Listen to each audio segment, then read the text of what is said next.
Dear children, hope you all are completing your copies and have started preparing for your final exams.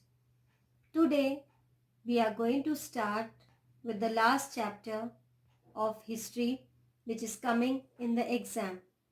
And the name of the chapter is The Making of the National Movement. That is, we are going to study from 1870 to 1947 till India achieved freedom. And this is the last chapter of history which is coming in your syllabus. Children, in the previous classes, in the previous chapters, we studied in detail about the kings, kingdoms, empires, and the variety of things, like you might be remembering the status of the women, how they were not allowed to be educated, they were not allowed to move out of the house. Then we also discussed about the crafts, the trades, and the growth in the economy of the country. We also studied about the various traders which came and they started trading with our country, and many of them settled in our country. Then we discussed the changes which took place in the Indian society. We also discussed the revolt of 1857. We have also seen what were the effects and the impacts of the revolt of 1857. Now today we are going to start with what happened after the revolt of 1857. We are going to study from the year 1870 till we achieved freedom. You all are familiar with the various revolts, with the various incidences which took place in our country. And also you are quite aware and familiar with the different leaders which acted very actively and participated in gaining the freedom for our country, and how the feeling of nationalism came in the minds and hearts of the Indians, and they started working unitedly until and unless we achieved freedom. So let's start with the detailed explanation of the chapter. So children, I was telling you about the making of national movement. These were the states, the Indian states during the revolt of 1857. Now let's see what were the effects of British rule. As we all know that British ruled over Indians for nearly half a decade. So let's see what were the effects of their rule on Indians.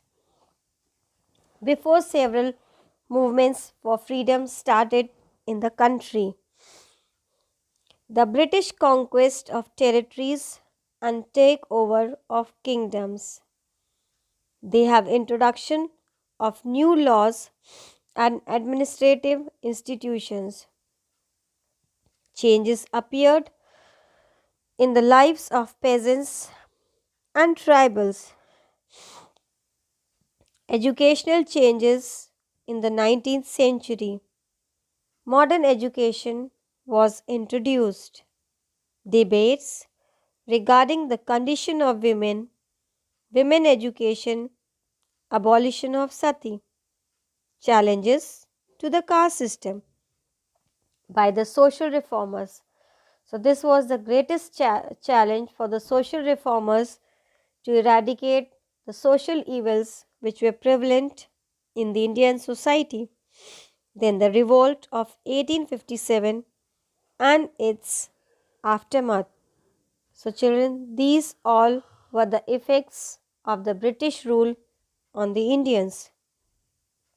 Then, after the defeat of Tipu Sultan, most of South India was now under either the country's direct rule or under its indirect political control. So Tipu Sultan was the last ruler. After its defeat, southern India came under the clutches of the company's direct rule. Now, as to what happened, that the emergence of nationalism came in the minds and hearts of the Indians. So, as we all know, within about 100 years, the British took control of almost every aspect of life in India. Many Indians, they began to feel that the British control had to end to make India the country for Indians. So after over 100 years rule by the Britishers, they ruled and controlled almost every aspect of the Indians. And after that, being frustrated by the policies, the programs of the Britishers, the Indians, they became frustrated and started feeling that the British control, that the time has come now to end the British control and to make India the country for Indians themselves. So Gandhiji started with his Quit India movement. As the name suggests, Quit India means to leave India and go away from the country. So let's find out what was the first step in this regard. There were various associations, institutions formed for the working in this field. So children, after 1850, many political associations they were formed. Most of them were formed in the 1870s and 1880s. Some of these associations they were headed by English educated professionals. Some of the important associations were Pune Sarvajanik Sabha, the Indian Association, the Madras Mahajan Sabha, the Bombay Presidency Association. The Indian National Congress, it was formed during this period. And the naming conventions of these political associations suggest that they wanted to take such issues which affected the life of the Indians. Although many of these associations they function in those parts, in some specific parts of the country. Children, Sir Simon, he was the British officer. He came to India with his policies, with his laws. But the Indians, they were dissatisfied. They did not agree to his policies and programs. So the demonstrators, they came on the streets and they opposed the Simon Commission. That is, Sir Simon should not enter country with his commission, with his rules, policies and programs. Children, these are some of the reasons why the people were dissatisfied angry with Britishers over the year 1870s and 1880s. We should say some of the reasons for the dissatisfaction with the Britishers. First, the Arms Act was passed in 1878. This act disallowed Indians from possessing arms. So Children, Arms Act was made in the year 1878, and according to this act, Indians could not keep the arms and ammunitions. Then next was Vernacular Press Act. It was passed in 1878.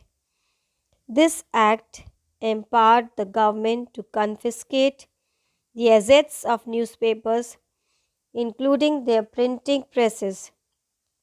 if the newspaper published anything objectionable. So, according to this act, the newspapers could not be allowed to publish anything which is objectionable or which is against the Britishers. Then, the government tried to introduce the Ibert Bill in 1883. The bill made provisions for trial of British or European persons by Indians. Thus, this bill sought equality between British and Indian judges in the country. But the whites, they opposed the bill and forced the government to withdraw it. Now, here is Bhagat Singh. As you all know, he was very famous revolutionary. So let's start with his journey of life, what he did. He was an Indian revolutionary socialist who was influential in the Indian independence movement. He worked with several revolutionary organizations and became prominent in the Hindustan Republican Association, which changed its name to the Hindustan Socialist Association in the year 1928. And as I was talking about the formation of the Indian National Congress, so let's study more about it. The Indian National Congress was established in the year 1885 at Bombay. In its first meeting at Bombay, 72 delegates from all over the country were present. So, children, when the first meeting of Indian National Congress took place, 72 members from all over the country attended its meeting. And the early leadership was mainly composed of people from Bombay and Calcutta. Dadabhai Naoroji, Firoz Shah Mehta, Badruddin Tayabji, Y.C. Banerjee, Surendranath Banerjee, Romesh Chandra Dutt, S. Subramania Iyer, etc. They were part of the early leadership of Congress. And so, children, this is the picture of the first meeting of Indian National Congress, which took place in the year 1885. And a nation in the making. So, children, what all happened that the people, they raised the voice in making a country for India. So, children, in its first 20 years, the Congress was moderate in its objectives and methods, and during this period, the main demand of Congress was about getting a greater voice for Indians. A greater voice means getting a greater support for Indians in the government and administration of the country. So, children, this is the map of the India when it was under the control of the Britishers in the year 1860. Now, let's have a quick look at some of the demands which were made by the Congress during this period. So, first of all, the Congress wanted better representation of Indians in the legislative councils. So, this was one of the major demands that that the Congress wanted the representation of Indians, that the Congress should be there in the legislative councils. Then, introduction of the legislative council in those provinces where none existed. So, legislative council should work in those provinces where there are no legislative council. Then the third demand of Congress was that civil service examinations should be held in India also. Then the Congress also demanded a separation of judiciary and executive, the repeal of Arms Act, and the freedom of speech and expression. So, children, these were the few demands made by the Congress, which was supposed to be followed by the Britishers. But they were not ready, they were not agree to fulfill the demands made by the Congress, made by the revolutionaries. So that's all for today, children. The chapter is a bigger one.